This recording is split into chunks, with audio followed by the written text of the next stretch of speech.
नमस्कार दोस्तों, कैसे हैं आप सब। माइथोलॉजी एंड ब्लॉगिंग चैनल में आपका स्वागत है। आज मैं आपको कार्तिक मास के 11वें दिन की कहानी सुनाने जा रही हूँ, जो कि इस प्रकार है। एक बार सागर पुत्र जलंधर अपनी पत्नी वृंदा सहित असुरों से सम्मानित हुआ सभा में बैठा था। तभी गुरु शुक्राचार्य का वहां आगमन हुआ। उनके तेज से सभी दिशाएं प्रकाशित हो गईं। गुरु शुक्राचार्य को आते देखकर सागर पुत्र जलंधर ने असुरों सहित उठकर बड़े आदर से उन्हें प्रणाम किया। गुरु शुक्राचार्य ने उन सबको आशीर्वाद दिया। फिर जलंधर ने उन्हें एक दिव्य आसन पर बिठाकर स्वयं भी आसन ग्रहण किया। फिर सागर पुत्र जलंधर ने उनसे विनम्रतापूर्वक पूछा कि हे गुरुजी, आप हमें यह बताने की कृपा करें कि राहु का सिर किसने काटा था। इस पर दैत्य गुरु शुक्राचार्य ने विरोचन पुत्र हिरण्यकश्यपु और उसके धर्मात्मा पुत्र का परिचय देकर देवताओं और असुरों द्वारा समुद्र मंथन की कथा संक्षेप में सुनाते हुए बताया कि जब समुद्र से अमृत निकला तो उस समय देव रूप बनकर राहु भी अमृत पीने बैठ गया। इस पर इंद्र के पक्षपाती भगवान विष्णु ने राहु का सिर काट डाला।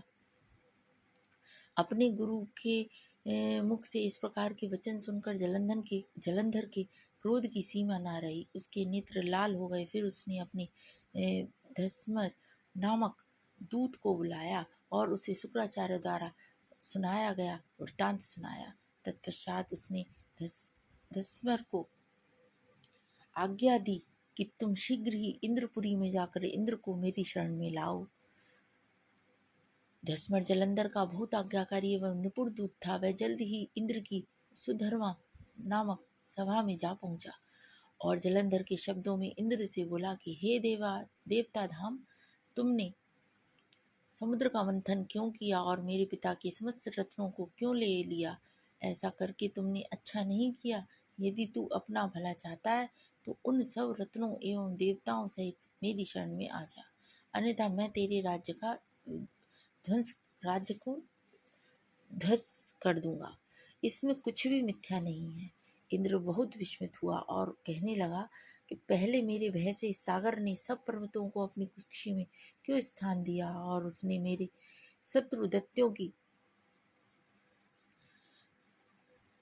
क्यों रक्षा की। इसी कारण मैंने उनके सब रत्न हरण किए हैं। मेरा द्रोही सुखी नहीं रह सकता, इसमें संदेह नहीं। इंद्र की ऐसी बात सुनकर वह दूत शीघ्र ही जलंधर के पास आया और सब बातें कह सुनाई। उसे सुनते ही वह दैत्य क्रोध के मारे अपने ओष्ठ फड़फड़ाने लगा और देवताओं पर विजय प्राप्त करने के लिए उसने उद्योग आरंभ किया। फिर तो सब दिशाओं पत्तल से करोड़ों करोड़ों दैत्य उसके पास आने लगे। शुंभ निशुंभ आदि करोड़ों सेनापतियों के साथ जलंधर इंद्र से युद्ध करने लगा।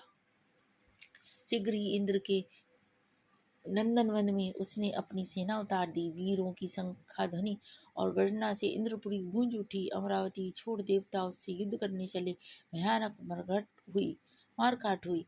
असुरों के गुरु आचार्य शुक्र अपनी मृत संजीवनी विद्या से देव गुरु बृहस्पति द्रोणागिरी से औषधि लाकर जिलाते रहे।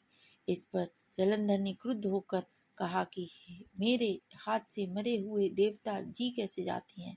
जिलाने वाली विद्या तो आपके पास है। इस पर शुक्राचार्य ने देवगुरु द्वारा द्रोणाचार्य से औषधि लाकर देवताओं को जिलाने की बात कह दी।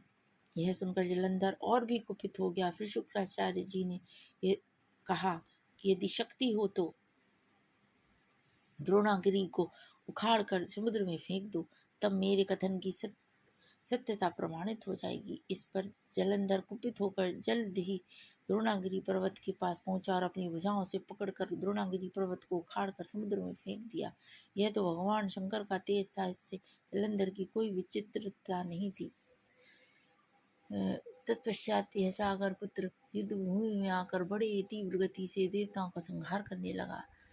जब द्रोणाचार्य जी औषधि लेने गए तो द्रोणाचार्य को उखाड़ हुआ शून्य पाया।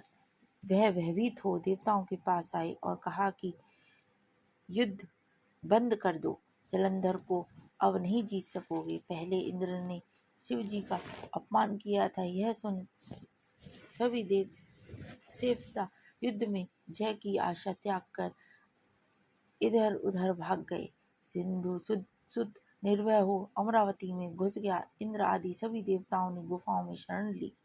बोलो प्रेम से कृष्ण भगवान की जय। यदि आपको मेरी ये वीडियो अच्छी लगी हो तो प्लीज़ इसे लाइक करें, शेयर करें, सब्सक्राइब करें। जय श्री कृष्ण।